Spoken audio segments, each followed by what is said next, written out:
안녕하십니까 시청자 여러분, 놀라운 부동산 놀부입니다. 그 어느 때보다 서울에 공급이 필요한 이 시기에 여러가지 개발 사업들이 모색되고 있는 상황입니다. 자, 이번 오세훈 시장이 당선되면서 민간 재개발과 재건축에 대한 움직임은 그 어느 때보다 뜨겁다고 볼 수가 있는데, 일단 공공과 민간 할 것 없이 빠른 공급 속도가 필요한 때가 바로 지금이 아닌가 싶습니다. 자, 거기에 오늘 새로운 또 발표가 있었습니다. 지난번에 발표했던 이사대책 3080 플러스, 그중에 이게 도심 공공주택 복합 사업이죠. 여기에 대한 2차 선도사업 후보지가 오늘 발표됐습니다. 자, 발표된 지역들 보니까 강북구, 동대문구 이 두 개 구에서 13곳 발표가 되었는데요. 대다수가 이 기름 미아 뉴타운 부근에 있는 이 미아 역세권 중심으로 많은 곳들이 선정이 되었고요. 또 이 동대문구에서는 청량리 일대, 그러니까 용두동 부근에 굉장히 큰 면적이 선정이 되었습니다. 지난번에도 지적했지만 중요한 점이 선조치 후보고라고, 이 동의를 좀 나중에 후보지 선정 이후에 받는 것이 좀 문제다라고 말씀을 드렸는데요. 자, 하단에 보시면 1차 발표된 21개 선도사업 구역 중 3곳, 은평구 증산사 구역과 수색 14구역, 그리고 도봉의 쌍문, 발표 직후에 주민 동의 10% 이상 동의서 제출이 완료됐다라고 얘기를 합니다. 이게 굉장히 어떤 면에서는 무서울 수 있는 게, 10%의 주민만 동의만 채우게 되면은 이 구역을 묶을 수가 있기 때문에, 그렇게 되면 이제 거래하기가 어려워지죠. 사실 이렇게 후보지 선정 발표만으로도 거래하기가 힘든 것이 현실인데, 이렇게 구역을 묶게 되면은 이 상당 기간 동안 거래를 못하기 때문에 이 동의하지 않는 주민들 같은 경우에는 이 굉장한 반발이 예상이 됩니다. 자, 일단은 모든 정비 사업들이 굉장히 많은 동의우를 필요로 하고 있습니다. 그 이유는 해당 지역에 긍정적인 이 수요들이 많아야만 이 개발이 들어갈 수 있는 이 다수결의 원칙을 통용하는 것인데, 이번에 이 발표 같은 경우에는 10%, 정말 10분의 1이지 않습니까? 근데 그런 주민 동의율만으로도, 동의서만으로도 이 지역을 묶을 수 있다는 것이 굉장히 어떤 면에서는 획기적일 수 있고요. 개발에 대한 의지가 그만큼 강하다고 볼 수가 있는 건데, 어떤 면에서는 이 사업 추진에 굉장한 난항을 겪을 수 있는, 초반부터 난항을 겪을 수 있는 게 아닌가라는 생각이 듭니다. 자, 계속 보시면은 이 시장 동향이 나오는데, 이 3080 플러스 주택 공급 방안 발표, 이사 대책 이후에 이 여러 가지 후보지 발표, 신규 택지 공개, 뭐 이런 것들에 따라서 이 공급 기대가 확산됐다. 그래서 매수 심리가 진정됐다. 이렇게 평가를 내리고 있습니다. 사실상 비수기입니다. 비수기라서 그런 것인데, 마치 이 발표 때문에 그런 것처럼 얘기를 하고 있습니다만, 그렇지 않죠. 호가가 이전 호가에서 추가로 돌파하기 위해서는 일정 기간이 필요합니다. 근데 아직 그 기간이 안 됐을 뿐인데, 사실 유동성 장세가 쉽게 뭐 올해 끝날 것도 아니고, 바로 우리가 맞닥뜨리고 있는 것이 공급 부족이기 때문에 이 언제 터지느냐가 문제지, 시간 문제지. 사실 이런 발표만으로도 안정을 할 수 있다면 계속 뭐 신규 택지 발표만 하면 되겠죠. 예, 부족함이 있다라고 보여집니다. 자, 그래서 요즘에 좀 상승폭이 좀 줄어든 그 지표들을 이렇게 보여주고 있고요. 이번에 이 시장 당선으로서 서울 일부 재건축 단지 등은 최근 규제 완화 기대감 때문에 상승 조짐이 포착되고 있어 이미 상승하고 있죠. 예, 그래서 면밀한 모니터링이 필요한 상태다. 자, 이거를 어떻게 처치할 방법은 추가 규제인데, 더 이상 추가 규제할 것도 없죠. 그래서 시장 안정을 위해서는 공급이 필요하다라고 정리를 하면서, 이러한 계획, 공급 대책을 차질 없이 추진하기 위해서 조속히 창출할 필요가 있다라고 얘기를 합니다. 근데 문제가 뭐냐면, 이렇게 도심공공 복합 사업을 여러 군데 선정해서 진행을 하게 되고, 또 따로 또 서울시에서 이 민간 정비 사업 활성화를 같이 모색하게 되면은 이 공급이 많아지게 되는데, 여기에 맞물려서 아직 진행이 제대로 되고 있지 않은 3기 신도시까지 맞물리게 된다면, 이 공급이 만약에 정상적으로 됐을 때는 일정 기간 이후에는 또 미분양이 속출하겠구나, 그리고 3기 신도시는 걸러야 되겠구나 라는 생각이 절로 들게 됩니다. 자, 이번에 선정된 이 후보지, 3월 31일에 발표된 1차 후보지랑 마찬가지로 강북구, 동대문구, 강남은 없죠. 예, 강남은 없습니다. 주요 입지는 없어요. 다 이제 노후도가 충만한 이 외곽지라고 볼 수가 있겠는데, 뭐 동대문구는 아니죠. 강북구 같은 경우에는 이 미아 더욱 올라가면은 이제 이런 지역들, 뭐 삼양이나 뭐 이런 동네들이 지금 지정이 됐단 말이죠. 그래서 제한한 23곳, 역세권이 15군데고요. 그리고 저층 주거지가 8군데 돼 있습니다. 그래서 여기선 입지 요건, 범위, 규모, 노후도, 그리고 사업성 요건, 토지주, 추가 수익, 도시계획 인센티브 이런 것들을 검토해서 선정했다고 하는데, 사실 제가 봤을 때는 저도 이 정비 사업을 할 만한 예상지, 좀 장기적인 플랜을 가져갈 수 있고 비교적 소액으로 접근할 수 있는 자리들을 많이 제가 검색을 하고 탐색을 하고 돌아다니거든요. 근데 서울에 이런 지역들이 대거 밀집해 있는 지역들이 있는데, 사실 여기서 검토를 많이 해서 선정했다고 하는데, 사실 이 잡듯이 뒤져서 그 중에서 그래도 가격대가 낮기 때문에, 토지 가격대가 그나마 낮기 때문에 주민들이 참여할 가능성이 높은 자리들로 좀 모여 있지 않나라는 생각이 듭니다. 물론 제 생각입니다. 일단은 주민 참여율이 높을 동네, 이런 게 중요한 게 아니고, 이런 게 아니라 주민 참여율, 이 복합 개발 사업의 참여도, 동의율이 높을 수 있는 자리가 어딘가를 모색해가지고 찾은 게 아닌가 싶을 정도의 그 지역들로 좀 선정이 된 것 같습니다. 예. 일단 사업성 요건이나 이런 거 하려면 더 안쪽에 굉장히 많습니다. 찾아보면. 근데 아무래도 비용적인 부분이나 주민 반대나 이런 것들이 다 부딪힐 수밖에 없는 자리이기 때문에 이런 데는 선정이 안 된 것 같고요. 지금 선정된 자리들도 사실 민간 정비 사업이 활성화가 된다면 굳이 도심공공주택 복합 사업을 하고 싶다라는 생각이 절대 들지 않을 겁니다. 그래서 올해가 굉장히 중요한 한 해 같아요. 21년에 이 시장도 바뀌었기 때문에 민간 정비 사업의 절차들과 이런 심의들이 얼만큼 빨리 이루어질 수 있을까를 보여주게 된다면, 사실 3080 플랜은 거의 짬이 된다라고 봐도 무방할 정도로 이 참여도가, 관심도가 낮아질 수밖에 없습니다. 좀 부딪히는 부분이 없잖아 있다라는 것이죠. 자, 그리고 3기 신도시도 마찬가지 좀 부딪히는 부분이거든요. 그래서 이 공급 대체들끼리 서로 부딪히는 부분이기 때문에 과연 어떤 방식으로 풀어나갈지는 이게 다 좋을 수는 없거든요. 그래서 거기에 여러분들이 관심을 가지고 참여를 하시는 것이 현명한 방법이다라고 볼 수가 있겠습니다. 그래서 후보지에 대해서 살펴보면은 이제 강북구 미아 역세권, 그리고 동북구 용두동 역세권, 그리고 강북구 수유동 저층주거지, 이렇게 포메이션이 잡혔는데, 일단은 미아 역세권 주변 일대 지역, 노후된 지역도 굉장히 많죠. 그리고 공시가 1억 미만이 모여있는 이 지역도 굉장히 많은데, 일단은 미아 역세권 중심으로 해서 동측과 서측을 지금 선정을 했는데, 문제가 뭐냐면 이 미아 역세권 주변에는 소규모 상가들이 굉장히 많이 포진을 하고 있습니다. 그래서 이 부분을 해결하는 것도 굉장히 난관에 부딪히지 않을까라는 생각이 좀 들고요. 용두 같은 경우에는 이 면적 자체가 좀 큽니다. 이번 선정된 지역 보니까 지난번에 우리 공공재개발 얘기가 나왔던 이 용두 3구역, 용두 3구역 바로 하단부에 위치한 지역인데, 이쪽 지역 같은 경우에는 노후도가 높은 편이고요. 70%가 넘기 때문에 높은 자리이기도 하고, 이 오래된 주택들이 많음과 동시에 또 청량 역세권과 가까운 지리적인 이점을 가지고 있기 때문에 사실 주민 동의만 나온다면 오히려 이 복합 사업이 선도 사업의 후보지인데 시범 사업지까지 될 수 있는 그런 위치가 아닐까라는 생각은 듭니다. 근데 주민 동의 참여율이 문제겠죠. 여기가 세대수가 제일 많이 나와요. 지금 3,000세대 넘게 잡고 있어요. 부지가 좀 크거든요. 여기를 얘기를 하고 있고요. 그리고 그 외에 수유동 저층주거지 보면은 이제 신설선 있잖아요. 우이신설 그 선 부근 라인으로 올라간 지역들이 선정이 된 건데, 여기 이제 중층 점일 정비 기본 계획으로 인한 사업성 저하, 개발 지연, 그리고 해제 이후에 정비 없이 노후도가 계속적으로 지속되고 있다 해서 이런 지역들을 신주거지역으로 형성하겠다라고 얘기를 하고 있는 거예요. 그래서 이렇게 저렇게 수익성이 보장된다라는 내용이 있는데, 그거는 뭐 나중에 무조건 줄어들게 돼 있습니다.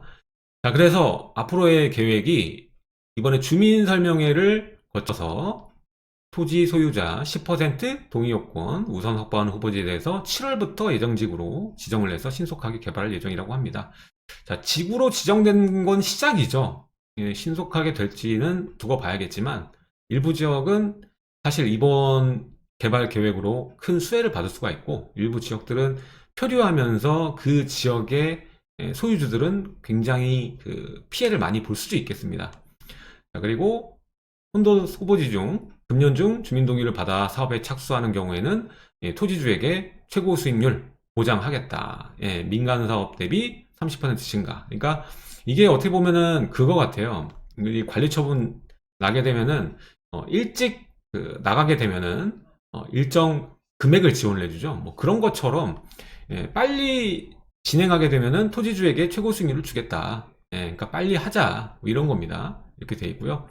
그리고 해당 개발지는 도시 건축규제 완화를 통해서 인허가를 우선 처리하는 등 국토부와 지자체의 지원을 집중할 계획이다 라고 얘기를 합니다.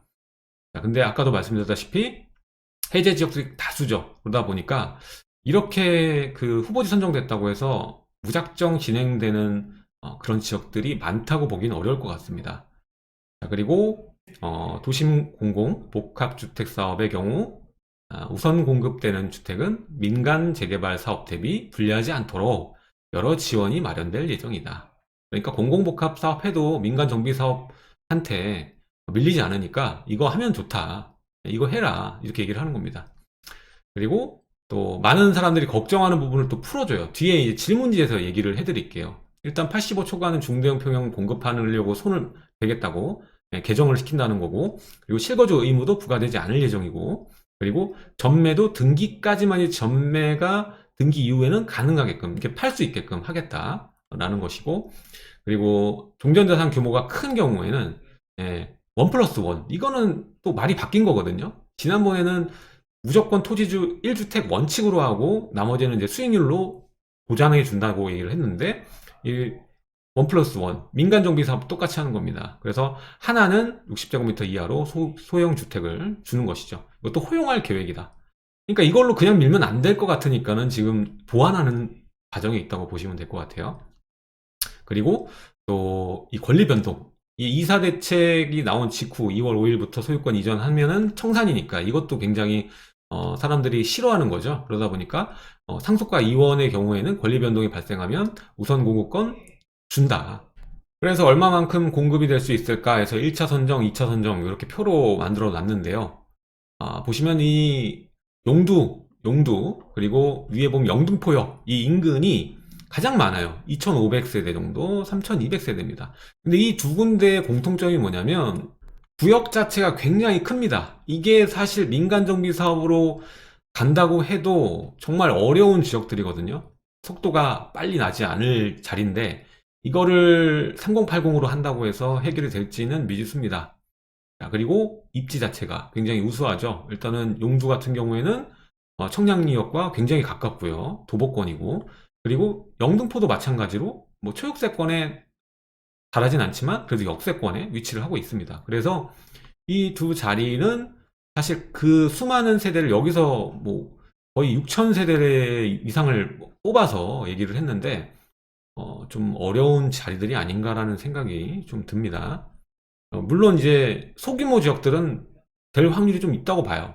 이 중에서. 근데 이렇게 뭐 2000세대가 넘어가는 지역들이 손쉽게 이 3080에 합류할지는 사실 잘 모르겠습니다. 네. 그래서 이번에 또 많은 사람들이 3080을 부정적으로 보죠. 최부정적으로 봅니다. 자, 공공재개발을 좀 선호하는 편이고, 그 다음 공공재건축과 이사대책은 아주 부정적으로 보죠. 시장에서. 그래서 여기에 대해서 좀 해명 비슷하게 해놨어요. 그래서 토지주가 주택을 우선 공급받는 경우에 전매 제한 실거주 의무 부과되는지, 아니다. 써져 있죠. 그래서 등기 후에는 팔 수 있다. 그리고 우선 공급 시 1세대 1+1 소형주택 받을 수 있는지. 근데 원래는 아니었어요. 원래는 1주택 기본으로 간다고 했었습니다. 근데 말이 바뀌었어요. 재개발 사업과 동일하게 보상금 총액 범위 또는 종전주택의 주거전용 면적 범위에서 1+1 주택으로 공급이 가능하다. 자, 이 경우 추가되는 주택은 60제곱미터 이하로 공급한다라는 것이고요. 그리고 도심공공복합 사업은 공공주택을 공급하는데 중대형 85 초과도 우선 공급 받을 수 있는지, 그래서 이것도 중대형 평형 85 초과 등 다양한 타입의 우선 공급도 허용할 계획이다. 그래서 여기에 공공주택 특별법 개정안 발의된 상태다 이렇게 얘기를 하고 있고요. 그리고 민감한 부분, 이 공공에서 시행하면 토지주에게 건축물만 소유권을 인정하는 거 아닌가라고 했을 때 아니다. 모두 분양자에게 이전한다. 돼 있고요. 그리고 상가 소유자도 주택을 우선 공급 받을 수 있는지 이 부분도 민감하죠. 왜냐하면 미아 같은 경우에 이제 소규모 상가들이기 때문에 이분들은 아파트로 받았을 때 크게 손해를 보는 케이스가 많이 없을 겁니다. 예. 그래서 기존 상가 소유자는 재개발 사업과 동일하게 우선 공급되는 상가 또는 주택을 선택 가능하도록 규정을 할 예정이다. 예, 규정을 만들 거라고 얘기를 하는 거죠. 그리고 공공시행 시 주민 의견이 배제되는 건 아닌가. 근데 사실 주민 의견이 제일 낮은 게 복합사업이거든요. 이사 대책에 나온 3080 플러스거든요. 그래서 사업 초기부터 이 주민협의체를 상시 운영해서 시공사 선정, 감정평가사 선정, 마감재 선택 등 이런 중요한 사항은 주민 의견을 충분히 반영할 예정이다라고 얘기를 합니다. 많이 다들 불안해하고 싫어하고 부정적인 것들을 다 이렇게 번호를 매겨가면서 Q&A를 하고 있죠. 자, 8번. 선도사 후보지 구역 경계에 포함되지 않은 인접한 주민들도 사업 참여를 희망한다면 가능한가? 구역이 있으면 그 옆에 붙어 있는 이 인접 토지를 말하는 겁니다. 근데 이것도 편입하는 방안도 가능하다. 가능한 게 너무 많아요. 다 가능합니다. 그래서 21년 5월에 예정된 통합 공모를 통해서 별도 구역으로 신청도 가능하다. 21년 5월에 또 통합 공모 예정을 하고 있습니다. 그래서 토지주의 수익률은 어떤 방식으로 확보하는 건지, 그래서 원래 토지주 수익률 10에서 30%포인트 상향을 보장해 줄 예정으로 저렴한 우선 공급을 통해 토지주 분담금을 낮춰서 수익률을 향상시킬 계획이다. 네. 저렴하게 우선 공급으로 주택을 줘서 토지주의 분담금을 낮춰가지고 수익률을 향상시키겠대요. 네. 그래서 민간 개발 대비해서 더 수익이 한 10에서 30%더 낮게끔, 그래서 민간 정비 사업하는 것보다 나은 사업이 3080이다 라고 얘기를 하고 있는 거예요. 자, 발표는 여기까지고요. 오늘 여러분들과 함께 이 3080 도심 공공 복합 사업에 대한 2차 후보지 함께 살펴봤습니다. 자, 일단은 뭐 용두와 그리고 1차 발표에서 영등포 지역이 어떻게 흘러갈지는 제 개인적으로도 굉장히 관심이 높습니다. 자, 아무튼 간에 제가 사방 곳곳 서울의 모든 이 정비를 예상할 수 있는 그런 노후 밀집 주거지들을 여러 군데를 탐색하고 돌아다니는 과정에 상당히 많은 지역들이 이번에 또 선정이 됐고요. 저는 여기에서 의견을 말할 때 이런 3080 플러스를 여러분들이 관심 가질 것이 아니라 여러분들이 온전히 이 정비 사업을 하더라도 이런 지역들이 아니라 좀 중심에 들어오고 향후에 여러 가지 호재들을 곁들여서 갈 수 있는 그런 지역들을 관심 있게 그냥 보는 것이 좋다. 그리고 이 3080 자체가 이사대책의 그 권리 산정이죠. 그러니까 이미 소유권 이전에 대한 그 커트라인이 형성이 돼 있기 때문에 이런 것을 더 추가적으로 보기보다는 앞으로 그 공공재개발이나 아니면은 민간 정비 사업이나 진행할 수 있는, 지금 이미 절차가 진행된 사업지 하면 너무나 좋은데 자본이 좀 없으신 분들은 향후에 예상할 수 있는 그런 지역들을 미리 또 투자하시는 것이 좋은 전략일 수 있겠다라는 생각이 오늘 굉장히 많이 들었습니다. 자, 오늘 내용은 여기까지 하도록 하고요. 다음 시간에 또 재개발, 재건축, 이 정비 사업에는 이 재개발, 재건축만 있는 것이 아닙니다. 그 이외에 또 하나가 있거든요. 거기에 대해서 우리들이 집중해서 봐야 될 부분. 이게 이사대책의 역세권 개발과 좀 맞물리는 경향이 없잖아 있겠지만 앞으로 이 서울에서 역세권이 가지는 파워는 나날이 증대될 것입니다. 그리고 역세권 주변이면서 노후된 지역, 정비사업이 필요한 지역들은 아까 말한 정비사업 중에 이 모델을 활용할 수밖에 없습니다. 그래서 이 모델을 통용할 수 있는 그런 곳을 우리가 투자해서 장기적인 접근이 필요하지 않나라는 생각을 해봅니다. 오늘 내용은 여기까지 하도록 하고요. 내용이 좋으셨다면 하단에 좋아요와 구독하기, 그리고 멤버십 가입해주시면 멤버십 영상까지 시청이 가능하십니다. 전 다음 시간에 뵙도록 하고요. 지금까지 놀라운 부동산 놀부였습니다. 감사합니다.